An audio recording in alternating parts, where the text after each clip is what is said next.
ప్రధానమంత్రి నరేంద్ర మోడీ గారు చౌదరి చరణ్ సింగ్ గారికి భారతరత్న ఇస్తున్నట్లు ట్విట్టర్లో ప్రకటించారు. 23 డిసెంబర్ 1902లో ఉత్తరప్రదేశ్లో మీరట్ జిల్లాలోని నూర్పూర్లో చరణ్ సింగ్ గారు జన్మించారు. 29 మే 1987లో న్యూఢిల్లీలో మరణించారు. చరణ్ సింగ్ గారు స్వతంత్ర సమర యోధుడు మరియు గాంధీజీ యొక్క ఫాలోవర్. చాలాసార్లు జైలుకి కూడా వెళ్ళడం జరిగింది స్వతంత్రం కోసం పోరాడే సమయంలో. మరియు రాజకీయ ప్రస్థానం కాంగ్రెస్ లో ప్రారంభించి ఆ తర్వాత ఆ పార్టీ నుంచి బయటకు వచ్చి 1967లో ఉత్తరప్రదేశ్కి మొదటి కాంగ్రెసేతర ముఖ్యమంత్రి అయ్యారు. సంయుక్త విద్యాయక్ దళ్ పార్టీలో సంకీర్ణ ప్రభుత్వంతో సీఎం అయ్యారు. రెండవసారి 1970లో ఉత్తరప్రదేశ్కి ముఖ్యమంత్రి అయ్యారు. 2 సార్లు ఉత్తరప్రదేశ్కి ముఖ్యమంత్రిగా ఉన్నారు. ఇక భారతదేశ 5వ ప్రధానమంత్రిగా జూలై 28, 1979 నుంచి జనవరి 14, 1980 వరకు ఉన్నారు. ఉత్తరప్రదేశ్లో భూ సంస్కరణలు చాలా తీసుకుని వచ్చారు. ఆయన జీవితం మొత్తం రైతుల హక్కుల కోసం మరియు రైతుల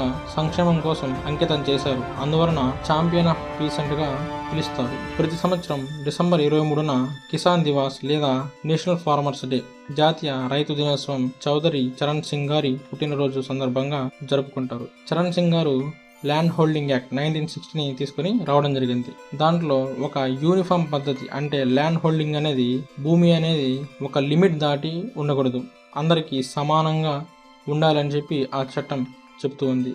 ఇలాగా చాలా చట్టాలు అనేవి రైతులకు సంబంధించి తీసుకొని రావడం జరిగింది. ఈ వీడియో మీకు నచ్చినట్లయితే లైక్ చేసి సబ్స్క్రైబ్ చేసుకోగలరు. Thank you.